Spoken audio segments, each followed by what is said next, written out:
Hey, Jonathan Wise here, Vapor Honing Technologies, and you're watching Torque Television. Hey everybody, Jason Hallman, Torque Television. I'm here with my friend Jonathan Wise from Vapor Honing Technologies in Lincolnton, North Carolina. In this box right here is one of his new Vapor Honing Technologies machines. We're going to show you all about it here in our next segment.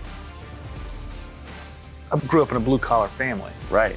And to see what I'm after now and going after now, it's hard to understand, I guess, like where I got that kind of thirst for business. What's funny is that being that you grew up in a blue-collar family, like you said, in a blue-collar environment, is extremely fitting because the product you produce is used 100% by people with blue-collar mentality. Right. This is something that people are going to kind of do with their hands. And I think that was the idea in the beginning, was the idea that everybody should use it or should have access to it. Right. That's really why this whole thing started, because I didn't have access to 23 grand back in the day to buy something like that. Right. You know? Let's figure something out and build it and see if everybody else will use it.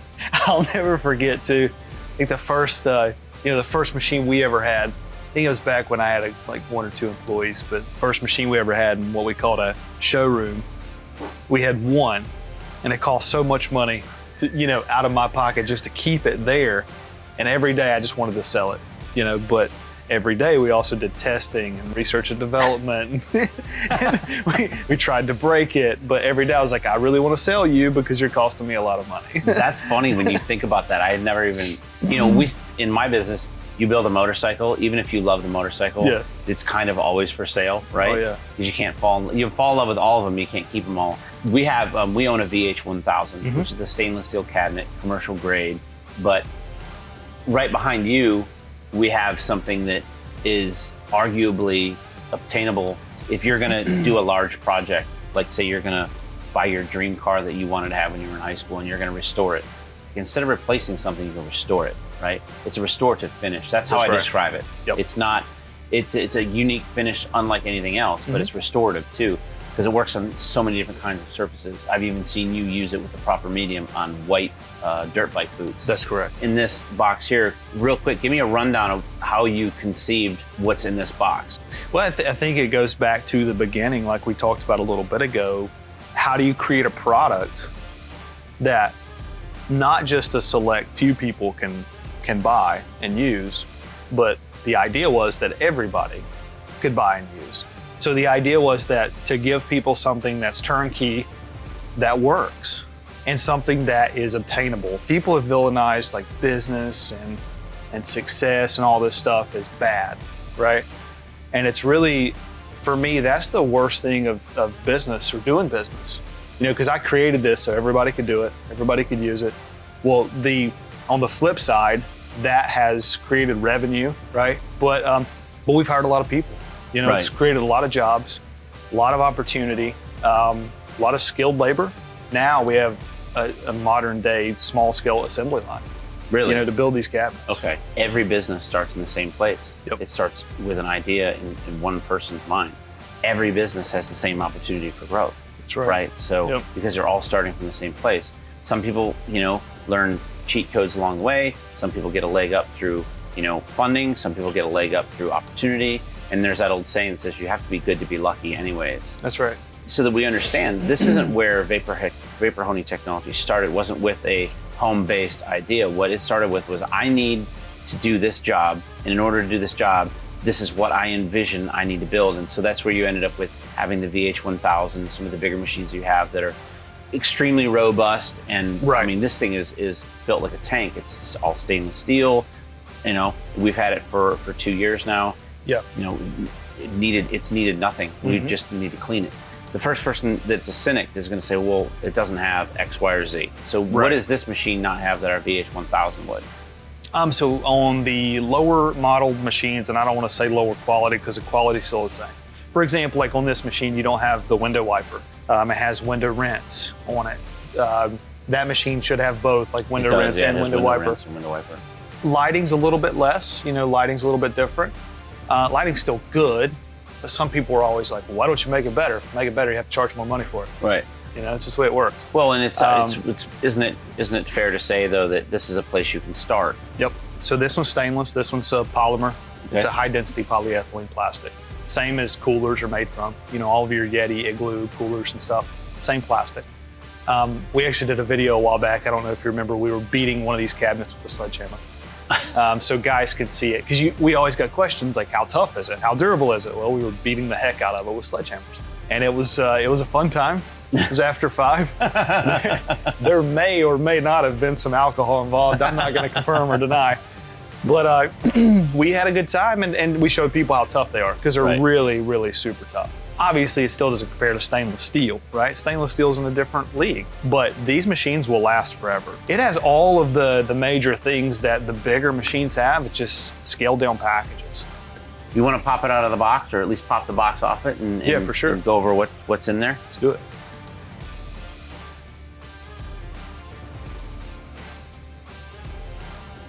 Hey everybody, welcome back to Torque Television. I'm Jason Hallman. I'm here with Jonathan Wise from Vapor Honing Technologies. Before the break, we took the box off to show you the new Weekend Warrior Bare Essentials Vapor Honing Technologies Vapor Blast Cabinet.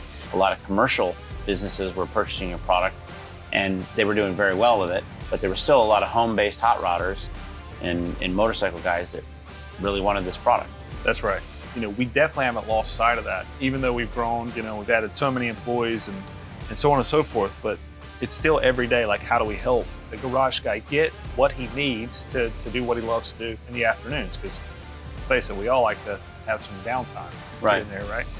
And you mentioned that, you know, with your blue collar upbringing, that this is the type of product that, regardless of where someone sits on a socioeconomic scale today, this is a very blue collar centric item, right? This is something that if you're out doing a restoration project, or you're even, you know, building a motorcycle, a custom car, or anything like that, there's lots of different uses for this. Right.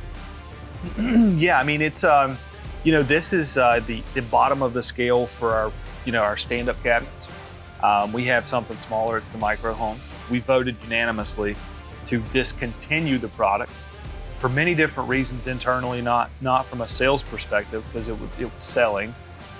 But then we had so much negative kickback after doing that. Within 2 days, Nikki and I started talking, and we said, we have to bring this thing back. Like, what are we going to do? Because we had so many people saying, well, I wanted to buy one, or I was going to buy one, then I was going to step up to this. Right. You know, because we have that trade-up program. I was just going to bring that up. Yeah. So one of the things when we purchased our VH1000 back in 19, I didn't know you at that point in time. We hadn't met, and I was doing a lot of fact finding. And I called you. I called 2 other companies. One of the companies sent me an email back, but your company was the only company that called me and said, hey, what are you doing? What are you thinking about? And then Nikki brought up the fact, like, look, if this isn't the right machine for you, you're going to know it within a reasonable amount of time. Right. And we have a buyback. So, you know, if you need to scale things up, we're going to give you 100% of what you paid for this as credit towards your next purchase. Now, that, to me, being somewhat bougie like I am, and wanting to have nice things and take care of things that I do get that are nice, that made me go like, okay, this company believes enough in what they're doing, that they're producing a product that they stand behind in a 100% equitable guarantee, that they want to keep you as a customer for life, and they want to be the place that you go for your machine, for your repairs, for, you know, any of the media that you get. Right. Yeah, I mean, we do it, you know, in every product too, because people ask, like, what products do you offer the trade-up program on? It's everything.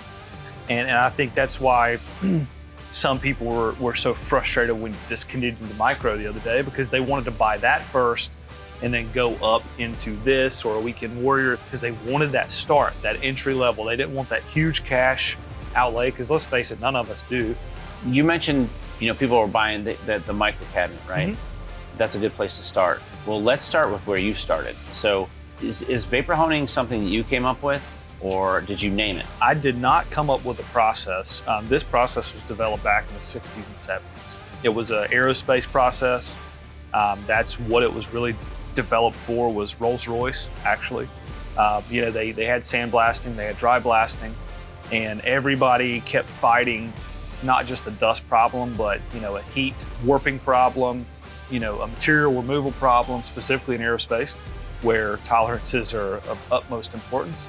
And so that's when they figured out that adding water to it changed everything. So I didn't invent the process, but I did invent the products that you see, you know, here and on our website. I have still today never looked at or been close to a competitor's product. I didn't buy anything. I didn't, reverse engineer it. That's not how this started. Literally, this started from the ground up. Every day working on the machines, developing them. So how did you hear about the process? Everybody in college knew that I was a nutcase for building stuff. Just like I enjoyed doing things with my hands. I was in school, I was studying, but I didn't really want to be there. I wanted to be working on something, building something, and something from the ground up. Like I was building wake skates for spring break to come to Florida with my buddy, and I was working on motorcycles, like going over to his, to his girlfriend's house so I could use the tools that were there because I didn't have any at the time. That's where, from a mechanic standpoint, that's where it started. I had a summer job actually at the community college, so I had access to a dry cabinet. Sure. Dry blast cabinet. So I had received this engine from a buddy I worked with at the time, and he said, "Hey, come over in the evenings. Let's work on these motorcycles and have a good time." And, right. So I took these engine parts to the community college to sandblast them, and I think I did like half a box of parts before I realized I was like, "This is not the proper way to do this. Like these things are chalky. They're still dirty. I had oil on my hands. I grabbed apart, like it's stained now. Like there has to be a better way to do this." I think on lunch break and when I went home at night, I kept digging around like how to fix or restore or clean parts. And I came across a process. It was actually on YouTube. And remember, this was in 2011 when nobody knew about the process, period. There was one guy in the United States do it. I think the video is from Australia. Okay. The guy was doing it. And I saw water mixed with something. I didn't know what it was. I was like, holy cow. And he was spraying it at the part, and it was just cleaning the part like immediately. Right. This is a brilliant process.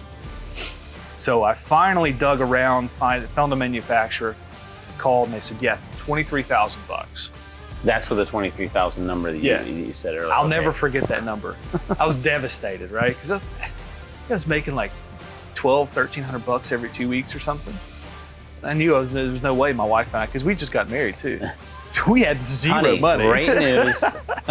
That was the beginning of a journey of building a product. As soon as I got the number, I was like, well, I will never be able to buy this right now, so I'm gonna build one. I didn't have access to knowledge. I didn't have forums that were talking about this. I didn't have the chance to go and visit a factory and gather information from them and use it against them or use it for my betterment. There was nothing. There was zero. Yeah, because it seems like when you explain it to somebody who's used a sandblast cabinet, which is pretty much every motorcycle enthusiast on the planet, in one time or another has used, and you're right, you walk away from it going like, I don't know, I kind of feel like I just ruined something. Absolutely. You know what I mean? It's the simple example like I've used before, the analogy when Gojo came out with the gritty hand soap. Yeah. It's in liquid form, but it has abrasive in it and it cleans your hands immediately. I was like, that's exactly what this is. Yeah. Versus like going to a sandbox and trying to scrub my hands in dry sand. That'll never work. The effect is not the same. Yeah. So I started building machines in my garage. When I say garage, not garage, I mean like metal building, no doors, no windows, no HVAC, well, there was a power service in it from the landlord, but it was just bare bones outside type stuff. Get her done. Because we didn't have money. Right. We had no money. We had time. We had time. What is it? You have time. You don't have money. You have money. You have no time. The first cabinet was plywood. Really? Nobody knows that today. The first cabinet was plywood. I used roof coating to seal it up. Built the plywood cabinet first, right? That's the first huge accomplishments. Building something that kinda holds water. Right. When I say kinda, it was leaking and it, you had to refill it every couple days. But Lowe's Home Improvement was my lunch break journey, and right after work, I would go to Lowe's. Again, I didn't know what nozzles or what hoses, nothing. I had no idea. So what I did is I went to the Lowe's, the brass fitting department, and I started assembling a bunch of fittings in the shape of a blasting gun. And I figured out how to put an air jet in there. And like I built my first blasting gun from Lowe's, the hardware section. Mind you, everything was a challenge, right? Like building the blasting gun, building the cabinet, finding the pump, figuring out how to make it work. And when I say work, like how do you get stuff from here up to here? And then what happens? Because I didn't know anything. The process of finding pieces and parts, what was the first aha moment you had where something worked? The first aha moment, I'll never forget this one. It was probably midnight. My wife is long in bed. Like she's asleep at this point. She has to get up and go to work like me, but I just really didn't care about work. I cared about what I was doing in the garage. Right. Cared about working, didn't care about your job. Correct. Yeah. Working was a great thing and figuring out what I was after. But there was a piston I had, and I cleaned this piston, and I cleaned like the entire one side of it, didn't even mask it. And as soon as I pulled it out of the cabinet, I was like, I just figured this out. Did you go wake her up? Yeah, I went running inside. I was like, you have to check this out. And she was like, that's great. I'm going back to sleep. And I said, I'm taking this to the world. Like I'm gonna take it to Jay Leno and I'm gonna take it everywhere and everybody's gonna know about it. That was it. I set it on the counter. I took pictures of it. That might've been the first picture on Facebook. You actually successfully cleaned a part. You don't have it figured out yet. How long is the timeline between your first clean part and actually figuring it out? Not where you would go to market, but where you had figured out where you knew that you could replicate that part. About 6 to 8 months, anywhere in between there. Probably took that long. And how many different iterations of that wonky gun did you come up with? Oh my gosh, we were testing guns, it seemed like every other day. Every day was a different problem, right? Every day was a different challenge. It wasn't just like, how do I figure out how to clean parts, but it's how do I keep this thing running? And yeah, there's a whole, it creates a whole bunch of new issues for you, right? Yeah. That's the thing you were talking about earlier about business that I really want people to understand about things, you know? That it's easy to look at a part and then look at a price. It's really easy to look at a motorcycle and look at a price. But if you really unpack how you got to that point and realize the man hours, the raw materials, there's a certain portion of me that feels sorry for somebody who isn't an entrepreneur and doesn't have that entrepreneur mind, because they get up, go to somebody else's box and help achieve somebody else's dream. And my only hope for the people that work with me is that they have a dream of their own that they're working on, right? Not just mine. Yep. And so that's my caveat. What year did Vapor Honing Technologies become a company? It would have been 2012, I guess, is the actual year. You're coming up on 10 years next year. Yeah. Wow, that's very cool. Yeah, I started doing all of this in 2011. That's when the testing started, but it wasn't a business yet, right, until 2012. So you quit your job, just you selling, marketing? I actually, when I quit, I had no plans of manufacturing it yet. We were just doing the services at the time. Gotcha. And we were still testing, we were still developing, doing service work. We had a garage full of, like the garage was stacked full of parts. They were coming in from all over the country. They were just being vapor honed. Yeah, just people shipping parts in. Hugh's Hand Built, I don't know if you guys, you know Hugh, right, Daniel? Hugh's Hand Built was probably one of the first guys I pitched, because at the time, you know, he was only like an hour from me. I had known Hugh a little bit, just a little bit. And I knew he was a no BS guy. So if he liked it, he liked it. If he didn't, he would tell you right why. Away. Yeah. And so I went and pitched him on, you know, cleaning all of his stuff at the time. I took him some stuff and he said, that's pretty nice. He said, I don't know what this is, that's pretty nice. And that started a working relationship with him for about, well, it was over a year before he actually broke down and bought a machine and so on and so forth. But I was like, if I can get this to everyone, you know, that needs this and help them understand why they need it, we can have work. And it started flooding in. And all of a sudden, guys would say, well, how do I get my hands on one of these? Like, I want one of these. You know, how can I do this? And that started making me think. I was like, wait a second, maybe we could build these. That's pretty forward. That's very forward thinking. The reason I quit my day job, it wasn't because of the business actually. Like I wanted to sell. Mm-hmm. And so I went to the vice president of sales at the time for the furniture company I was with. And so I went into the corporate office and I asked him, I said, I'd like to sell. I'll do it for free because I'm young and I don't know anything. And he was like, you're too young. He's like, it doesn't matter, you're too young.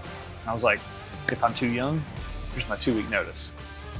Just literally off the hip like that. Like there was no thought process behind it. Really? I knew what I was doing and dabbling in was going to do something. Like I knew it was going to go somewhere.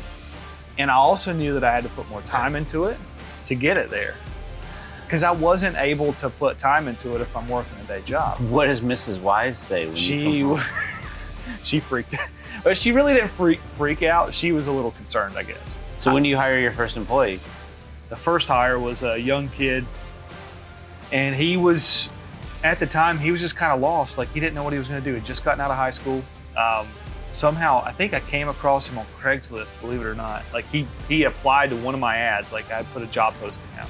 He was young and driven, and the more we worked together, I realized like he was a very intelligent, driven individual.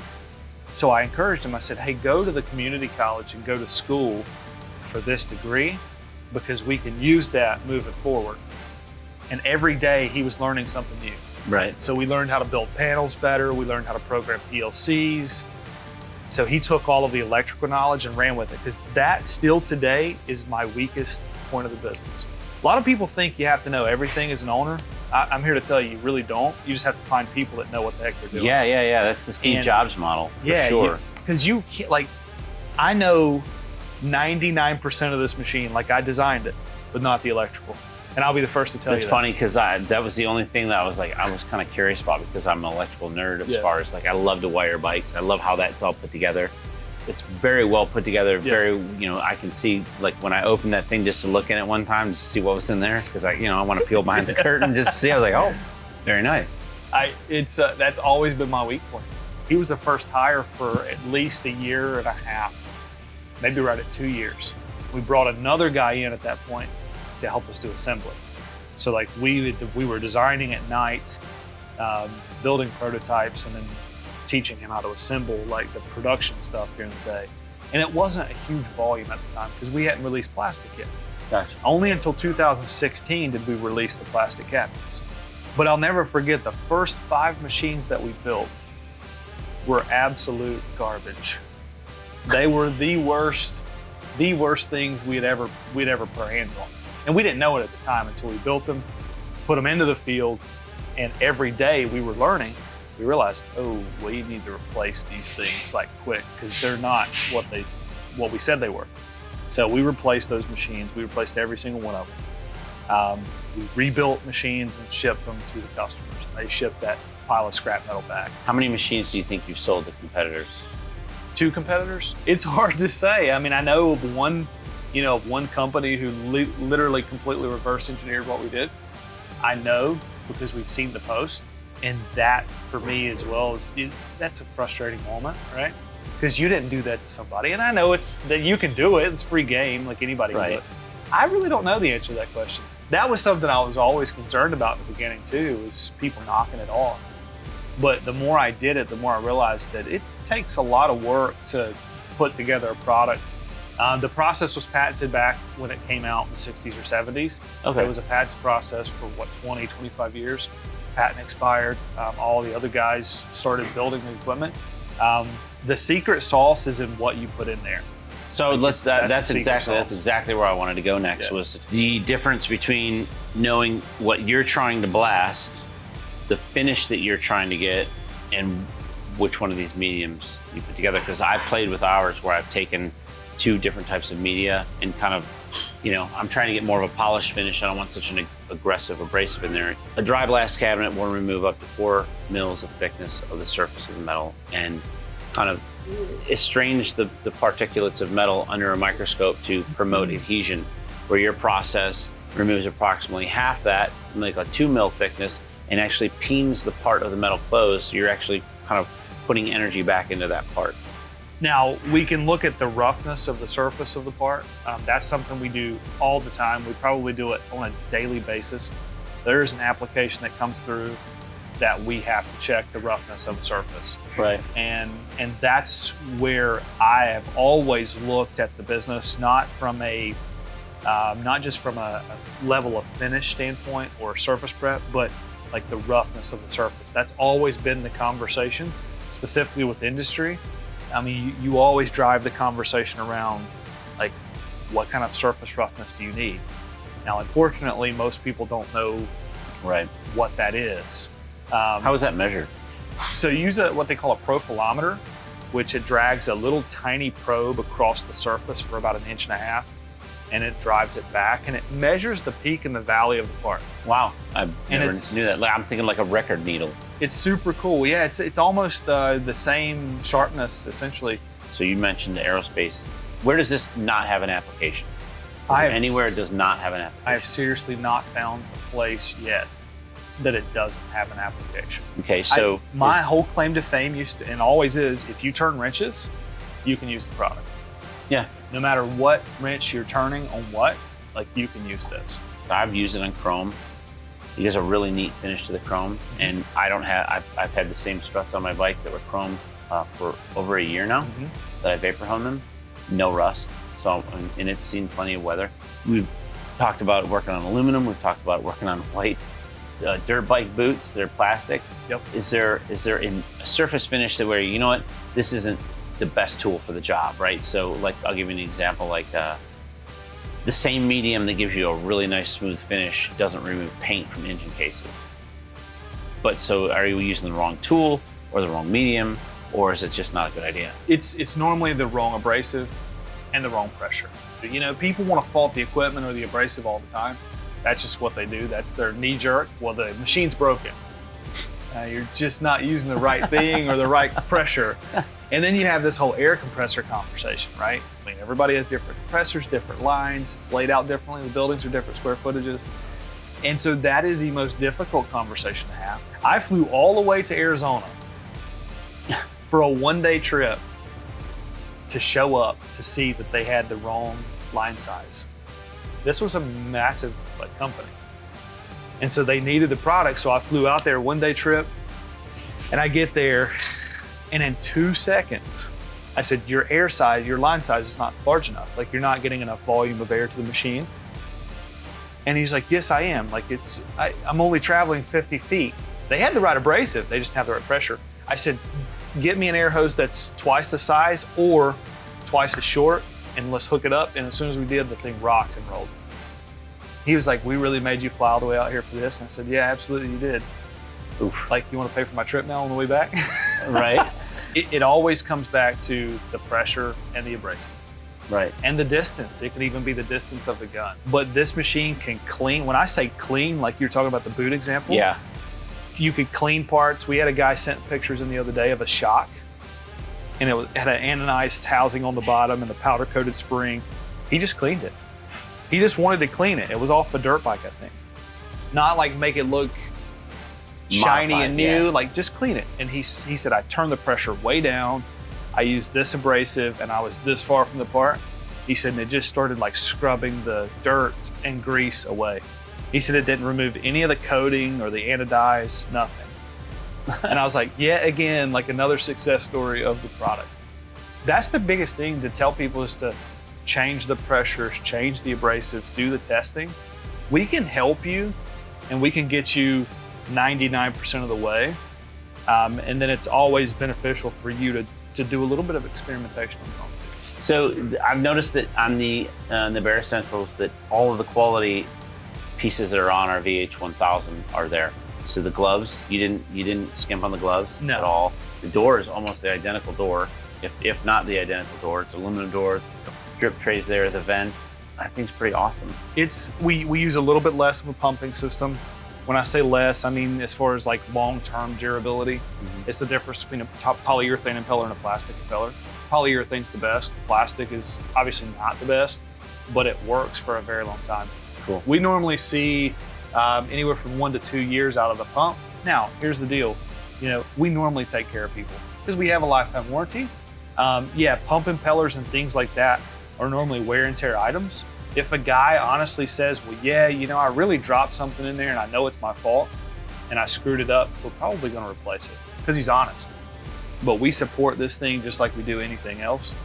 I've shown up to fix machines like this before too, you know, but there's a couple things I love about the product. It's a one-piece shell and it's ours. Like, we own the tool for that. So that's our design, that's our part. We don't buy that from somebody else. And it's one piece, it's never gonna rust. Yep. It's always gonna be around. Everything we build in Lincolnton We do not sub anything out. Really? Very good. Yeah, we do all the sheet metal there. We sub the powder coating out, and they're next door. They're a minute from us. But we do all the metal fab, all the engineering, all the assembly, all the testing, and ship it right there.